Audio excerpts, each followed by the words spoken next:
வணக்கம், welcome to நர்பவி சமையல். இன்றைக்கி சிம்பிளாக ஒரு வாழைத்தண்டு பொரியல் எப்படி செய்யலாங்கிறத பார்க்கலாம். அதுக்கு ஃபஸ்ட்டு வாழைத்தண்டை நீங்கள் சின்ன சின்னதாக மெல்லிஸாக கட் பண்ணிவிட்டு அதை பொடி பொடியாக கட் பண்ணி தண்ணியில் போட்டு வச்சுக்கோங்க.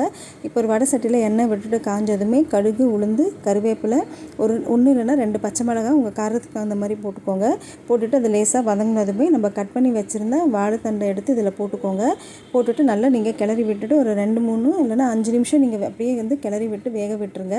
அது நல்லா வெந்துடும். இது ரொம்ப அப்படியே கொழன்னு வேகணுங்கிறதில்ல, கொஞ்சம் கிறிஸ்பியாக இருந்தாலும் நல்லாயிருக்கும். நல்லா வதக்கிக்கோங்க. இதில் கொஞ்சம் உப்பு போட்டுக்கோங்க. உங்களுக்கு மஞ்சத்தூள் தேவைப்பட்டதுன்னா பிடிக்குன்னா போட்டுக்கோங்க, இல்லை இப்படியே கூட நீங்கள் வச்சுக்கலாம். நல்லா கிளறி விட்டுட்டு அது வெந்ததுக்கப்புறமா 2 டேபிள் ஸ்பூன் தேங்காய் துருவலை இதில் ஆட் பண்ணிக்கோங்க. ஆட் பண்ணிவிட்டு அதை மிக்ஸ் பண்ணிக்கோங்க. அவ்வளோதான், உங்கள் சூப்பர் சிம்பிளான வாழைத்தண்டு பொரியல் ரெடி ஆகிடுச்சு. இது நீங்கள் எல்லா சாதத்துக்கூடையும் நீங்கள் வச்சு சாப்பிடலாம், இல்லை சும்மானே அப்படியே சாப்பிட்லாம், நல்லாவே இருக்கும். ட்ரை பண்ணி பாருங்கள். செஞ்சு பார்த்துட்டு எப்படி இருக்குன்னு சொல்லுங்கள். அன்போடு சமைங்க, ஆரோக்கியமாக சாப்பிடுங்க. நன்றி.